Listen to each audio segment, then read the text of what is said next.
بسم اللہ الرحمن الرحیم الحمدللہ رب العالمین والصلاۃ والسلام علی سید الانبیاء والمرسلین وعلی آلہ وصحبہ اجمعین ومن تبعهم بإحسان إلی یوم الدین. بسم اللہ الرحمن الرحیم. یا ایھا الذین آمنوا اطیعوا اللہ واطیعوا الرسول ومن یطع الرسول فقد اطاع اللہ. معزز حاضرین، عید الفطر بالکل قریب ہے اور روزانہ عید کی نماز یا عیدین کی نماز کے لیے خواتین کو جانا چاہیے یا نہیں، ان سوالات پر مستقل سوشل میڈیا اور مختلف جو ذرائع ہیں ترسیل کے اس پر یہ بحث جاری ہے.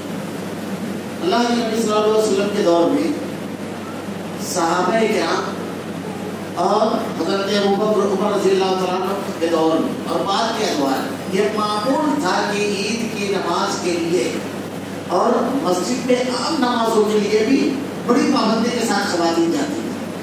اللہ کے نبی صلی اللہ علیہ وسلم کے دور میں فجر کی نماز کے لیے خواتین جب مسجد سے نکلتی تو وہ کہتی تھی کہ ہم کو جب یہ حکم کیا کہ بالکل کنارے سے چلو نماز کے لیے، جب ہم لوگ گھروں سے نکلتے ہیں تو اتنی کنارے چلتے کی جو دیواریں ہوتی اس سے ہماری چادریں یعنی لگتی، اتنی کنارے سے چلتی خواتین. اور اس میں بہت سارے واقعات بھی ہیں.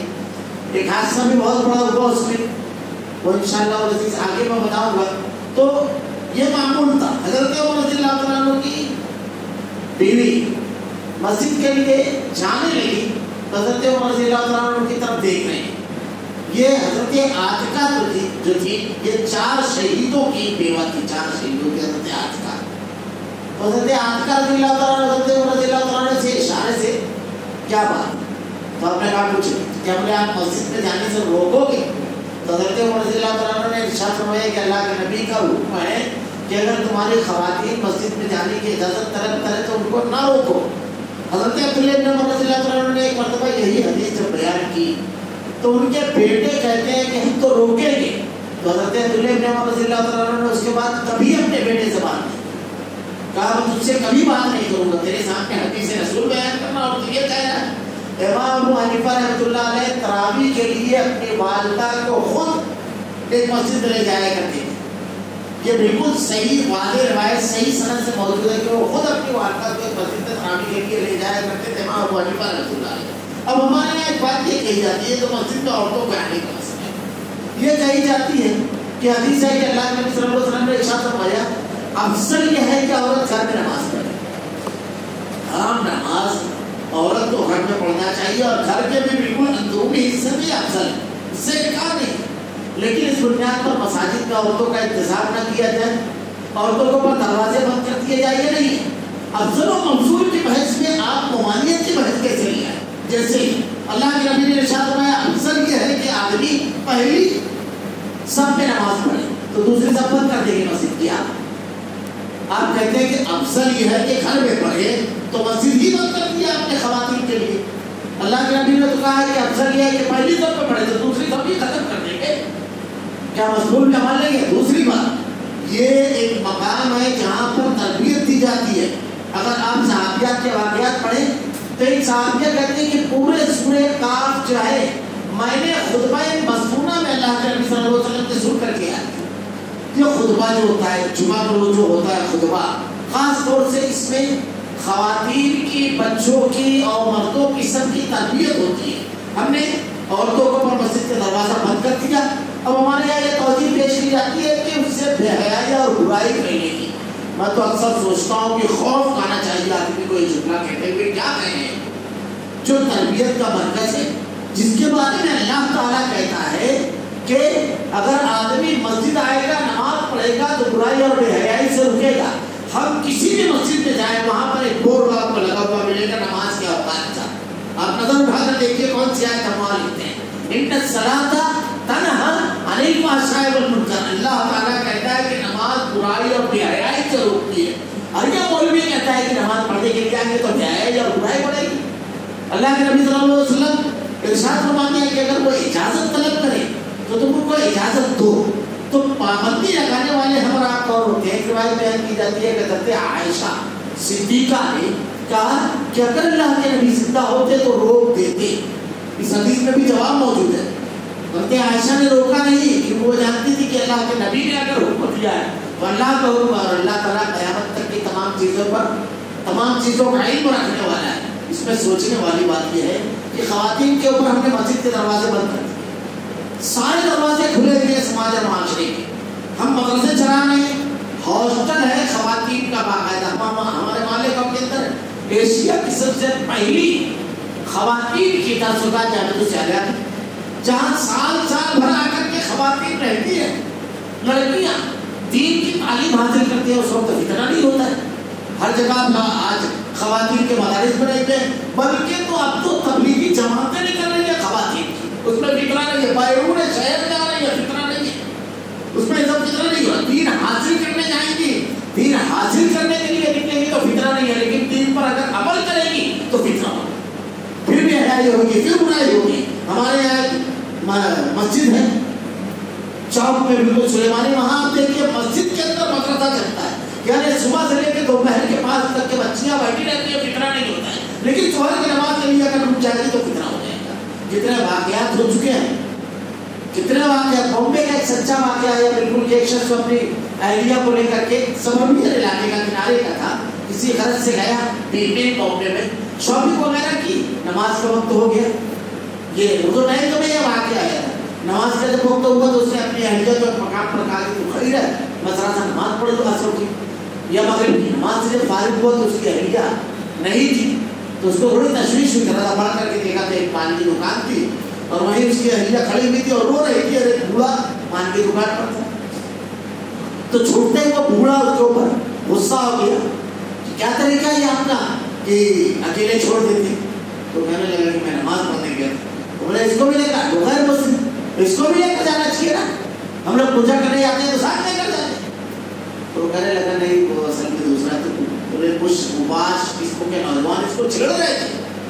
تو اس نے علماء کرام سے فتویٰ پوچھا تھا کہ یہ میرے ساتھ ہوا ہے, تو آپ مجھ کو اس کی اجازت دی دیجیے کہ میں نماز چھوڑ دوں, اہلیہ کے ساتھ رہوں, یا تو اپنی اہلیہ کو اوباشوں کو چھڑنے کے لیے رو پر چھوڑو اور نماز کی پابندی کرو, یا خواتین کے لیے نماز کا نظم کیا جائے. تین میں سے کوئی ایک شکل میرے سامنے رکھ دیا, یا میں نماز چھوڑ دوں فرض ہو, یا اہلیہ کو اس طرح چھوڑ دوں بے سہارا جو میں نہیں کر سکتا, یا میرے اور اہلیہ دونوں کو نماز پڑھ دو, تو کیا میں نماز پڑھوں؟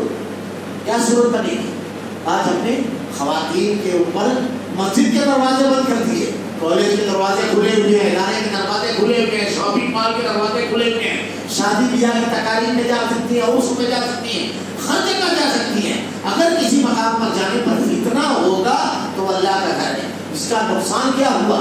آج روزانہ ہمارے کلیجے پھٹ جاتے ہیں ان خبروں سے کہ ہماری بیٹیوں کو ورگلا کر کے منظم سازش کے تحت ارتداد کی لہر چلائی گئی ہے, ان کو مرتد کیا جاتا ہے, ان کو ہندو کیا جاتا ہے, اور ہندو نوجوانوں سے وہ رابطہ رکھتی ہے. یہ اس لیے کہ جہاں توحید بتائی جائے, جہاں جنت بتائی جائے, جہاں جہنم بتائی جائے, جہاں اللہ کی ناراضگی کا خوف دلایا جائے, جہاں اللہ رب العالمین کی رضا اور خوشنودی کے حوصلوں کو پروان چڑھایا جائے, وہ خطابات وہ مقامات پر تو ہم نے پابندی لگائی.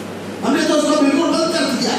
شاہراہوں پر جب سفر کے لیے لوگ نکلتے ہیں تو بڑی تکلیف کا سامنا ہوتا ہے, ساتھ میں خواتین ہیں. اب یہ ہو گیا کہ جب ہوٹلوں والے نے اس کا انتظام کرنا شروع کر دیا تو مساجد میں مسافر عورتوں کے لیے انتظام, مسافر عورتوں کے لیے. یہ بڑا عجیب و غریب المیہ ہے کہ ہمارے یہاں لوگوں نے ایسے اقدامات اٹھائے جس سے صرف اور صرف ملت کو, مسلمانوں کو نقصان پہنچا. آج ہمارے یہاں جو ابھی کل پرسوں کی خبر, رمضان المبارک کا مقدس مہینہ, عبادت و ریاضت, توبہ اور استغفار کا مہینہ, اس مہینے میں ہماری معاشرے میں ہماری ایک بچی حرام موت خودکشی کر لیتی ہے. کیا یہ ہمارے لیے عبرت کی بات نہیں ہے؟ کیا یہ ہمارے لیے ہو رہی؟ آپ مختلف مقامات پر دروس قرآن کریں گے, مجلسیں سجائیں گے, درس قرآن خود مخصوص خواتین کے لیے. یہ سارے 4-6 محلے کی خواتین جمع ہوگی, اس وقت فتنہ نہیں ہوگا. فتنہ ہوگا اللہ کے گھر میں, استغفر اللہ ثم استغفر اللہ. آپ کی سجائے ہوئی مجلس میں فتنہ نہیں ہوگا. کیا کہہ رہے ہیں عورتوں کو اس سے محروم رکھنا.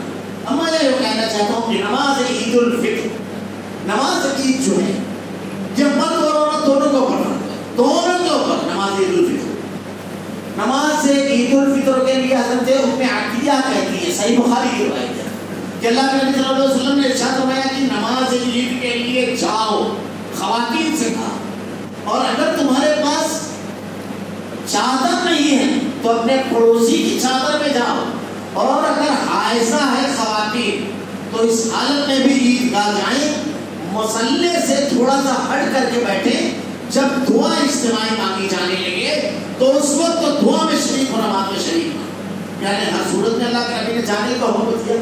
اب کچھ لوگ اگر یہ کہتے ہیں کہ افضل اور مفضول کی بحث، یہاں پر افضل اور مفضول کی بحث ہی نہیں ہے، اللہ کے نبی صلی اللہ علیہ وسلم نے حکم دیا ہے۔ بعض لوگ اس سلسلے میں بڑی عجیب و غریب باتیں بیان کرتے ہیں جو اس وقت اسلام کا غلبے کا اظہار کرنا تھا، اس لیے ایسا نہیں ہے، ورنہ غلبے کا اظہار کرنا تھا تو اب کوئی میدان میں نہ نکلے، کیونکہ غلبے کا اظہار ہو چکا ہے، سب اپنے گھروں میں پڑھ رہے ہیں۔ عید کی نماز سے، نجات سے، اللہ رب العالمین کے انعام سے محروم کرنا ہے۔ عید کا اصل تہوار یہی ہے کہ آدمی نماز پڑھتا ہے، عید کی نماز جیسے ہی ادا ہوتی ہے ختم ہو جاتا ہے عید، تو اس لیے خواتین، مرد، تمام لوگوں کو عیدگاہ جانا چاہیے۔ کل انشاءاللہ وہ تفصیلات بیان کروں گا، لیکن عورتوں کو اس سے محروم کرنا نبی کی حدیث کی مخالفت ہے، اور جو دلائل دیے جاتے ہیں یہ دلائل عقل مندی، دانش مندی، یہ تمام چیزوں سے اس کا کوئی تعلق نہیں ہے، کیونکہ انہی دلیلوں کو سامنے رکھ کر کے معاشرہ تباہی کے دامنے پر جا چکا ہے۔ یہ مسلکی عصبیت ہے اور اندھی تقلید ہے جس کی بنیاد پر آدمی حدیث رسول کو بھی چھوڑ رہا ہے اور خواتین کو محروم کر رہا ہے۔ اللہ رب العالمین سے دعا ہے کہ رب العالمین ہمیں شریعت کے احکامات پر عمل کرنے کی توفیق دے۔ الہ العالمین تیرے نبی کی تعلیمات کے مطابق اپنی زندگی ڈھالنے کی توفیق دے، ہمارا خاتمہ ایمان پر فرما۔ ربنا لا تزغ قلوبنا بعد إذ هديتنا وهب لنا من لدنك